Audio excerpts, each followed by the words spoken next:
Bueno, estamos con Mariela Rosa, aquí en el Instituto Superior de Formación Docente y Técnica número 14. ¿Qué tal? Buenas tardes. Buenas tardes, Alejandra, ¿cómo estás? Gracias. Bueno, hay varias actividades durante este año en relación de los 60 años del Instituto. Así es, este año, al cumplir 60 años del Instituto Superior de Formación Docente y Técnico número 14, Elba Vidal, nos propusimos hacer diferentes actividades en el contexto de la celebración, porque es una celebración estar cumpliendo 60 años, y en esta oportunidad tenemos la presencia de Daniel Brailovsky, que es un amigo del instituto y que viene a presentar su último libro que se llama Educación Digital Crítica. Nosotros estamos muy contentos y es un placer que tanto los docentes como los estudiantes del instituto puedan conocerlo, conocer el libro y compartir experiencias, porque es el modo que tenemos de continuar aprendiendo. Bueno, vamos a dialogar con él. Por supuesto, por supuesto. Bueno, Daniel, ¿qué tal? Buenas tardes. Buenas tardes, ¿cómo estás? Bueno, ¿cómo te sentís estando acá en Lincoln, en un lugar tan significativo para vos? Bueno, en primer lugar, por supuesto, estar en Lincoln, que es como mi segunda patria, y en el instituto además, con quien ya compartimos tantas cosas, me da gusto poder compartir este nuevo proyecto, este nuevo libro, este nuevo hijo, que se llama Educación Digital Crítica. Es un libro que aborda la cuestión de la educación digital, pero no desde la perspectiva estrictamente didáctica, que a lo mejor ese nombre lo primero que uno piensa es, bueno, enseñar en las distintas áreas echando mano de recursos digitales. Sin embargo, el enfoque del libro tiene más que ver con aquellos aspectos de la vida digital que suelen resultar preocupantes. Es decir, sabemos, los celulares, las computadoras pueden resolver problemas escolares, pueden ayudar a enseñar matemática o historia o hacer búsquedas, etcétera, y eso es muy positivo, pero en la vida cotidiana de las niñas y los niños y también de los adultos, los celulares funcionan no tanto como herramientas, sino más bien como formas de gubernamentalidad, como vehículos que no son solo ventanitas a través de las cuales accedemos a cosas, sino que también son ventanitas a través de las cuales acceden a nosotros, a nuestra conducta, que es orientada por ciertas sugerencias, a nuestras decisiones, que son invitadas, inducidas a través de publicidades, facilitamiento de algunos caminos para que los elijamos, siguiendo más la conveniencia de las plataformas que la nuestra propia. Entonces esta mirada más política sobre los instrumentos digitales invita a pensar que no son tan instrumentos, sino que son más bien un mecanismo por el cual nosotros nos volvemos instrumentos de alguna cosa más. Y en ese sentido, trabajar en la escuela esta dimensión más política de lo digital es un poco el propósito del libro. En este sentido, no es la primera vez que esto sucede en el currículum. Sucedió por lo menos 3 veces en la historia. La primera, cuando la vieja educación moral y cívica de los años 60, 70, con el regreso de la democracia se convirtió en educación ciudadana, educación en derechos humanos, educación para la participación, y entonces dejó de ser estudiar el preámbulo de la Constitución o las leyes del Estado con un sesgo legalista, y pasó a ser un taller para entender qué significa ejercer la ciudadanía en forma plena, ¿no? Por segunda vez sucedió con la ESI.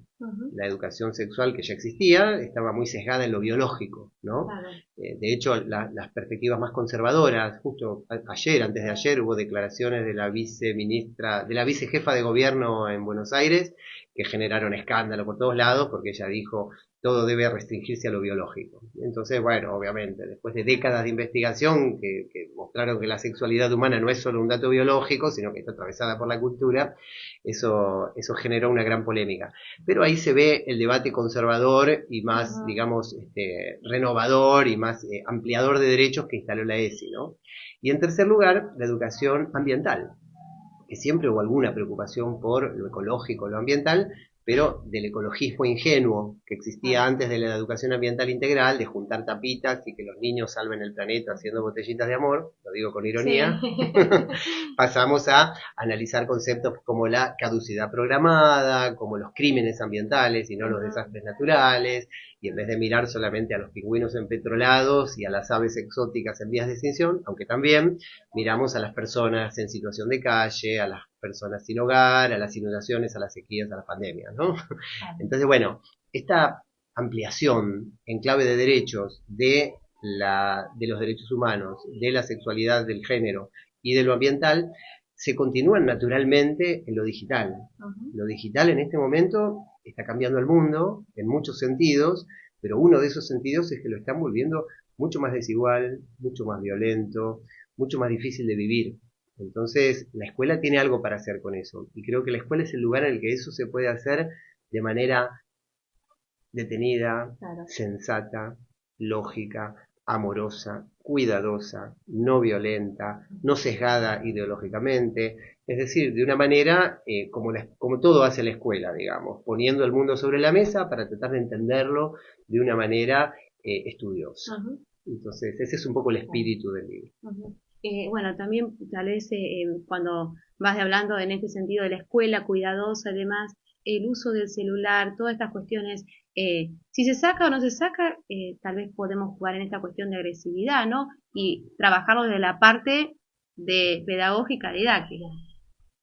Sí, a veces la cuestión de las prohibiciones tienen que ver con cuánto los celulares interrumpen una clase, básicamente, como decisión didáctica, el docente me parece que tiene que decidir si al celular lo deja fuera del aula para poder conversar sin su interrupción, o si al celular lo incorpora de una manera sensata a una actividad de búsqueda de información. La cámara de fotos es un registro documental interesante. Yo mismo he participado de proyectos de huerta en el jardín preciosos, en los que los chicos le sacaban una foto con la foto de la tablet a las plantas crecer, y después de un tiempo veían cómo ese registro les permitía apreciar un tiempo que no es perceptible a simple vista y que la cámara permite hacerlo visible. Y entonces cerraban una cartelera con eso y entendían algo acerca de los ciclos de la naturaleza.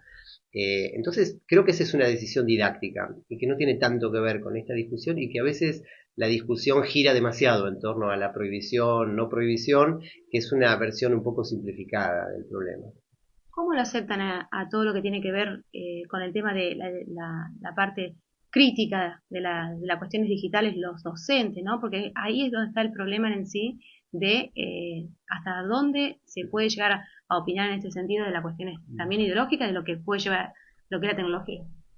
Bueno, me parece que está poco planteado el tema, porque cuando se habla de los problemas que nos traen las tecnologías, se lo habla siempre desde el campo de la salud, o desde cierta psicología positiva, un poco New Age, de decir, bueno, hay que autorregular nuestras conductas, nuestras emociones, o hay que hacer detox digital, ayuno intermitente de pantallas, poner una aplicación que diga cuánto tiempo estuve, como si todo se tratara de un gesto de autopreservación, ¿no? Que está en cada uno.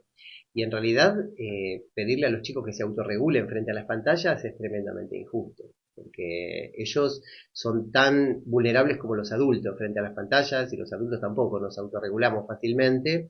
No es un tipo de problema que tenga una solución individual desde la buena voluntad. Es una situación problemática cuya única salida es colectiva.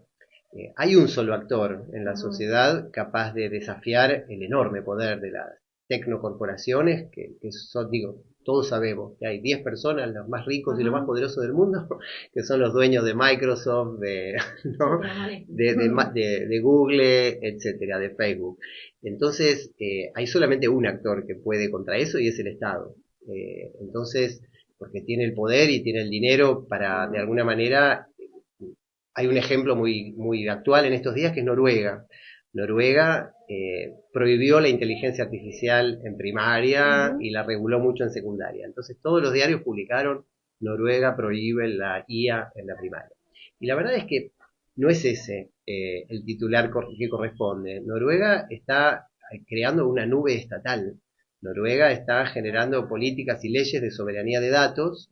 Noruega no está invitando a Peter Thiel para que haga un gemelo digital y controle las políticas públicas sociales, digamos.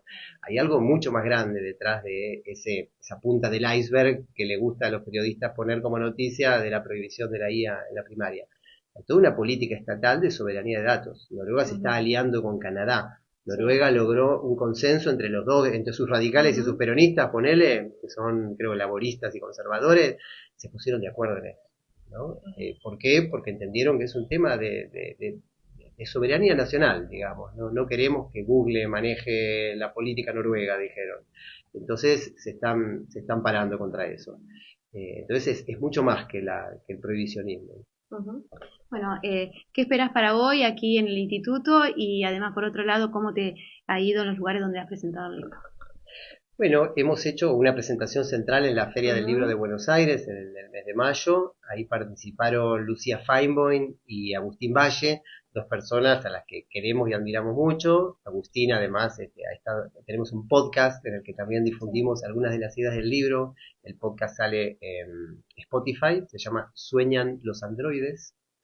Es una Ujú. parte del título de una novela de ciencia ficción muy famosa en la que se basó la película Blade Runner. Sueñan los androides con Claro, ovejas sí. eléctricas de Philip Dick. Y hemos hecho algunas presentaciones en distintas provincias de Argentina y seguiremos haciéndolas. Ahora tenemos que ir a Entre Ríos, a Tucumán, a Córdoba, a Salta. Hay varias antes de fin de año todavía. Muchísimas gracias. Gracias a vos.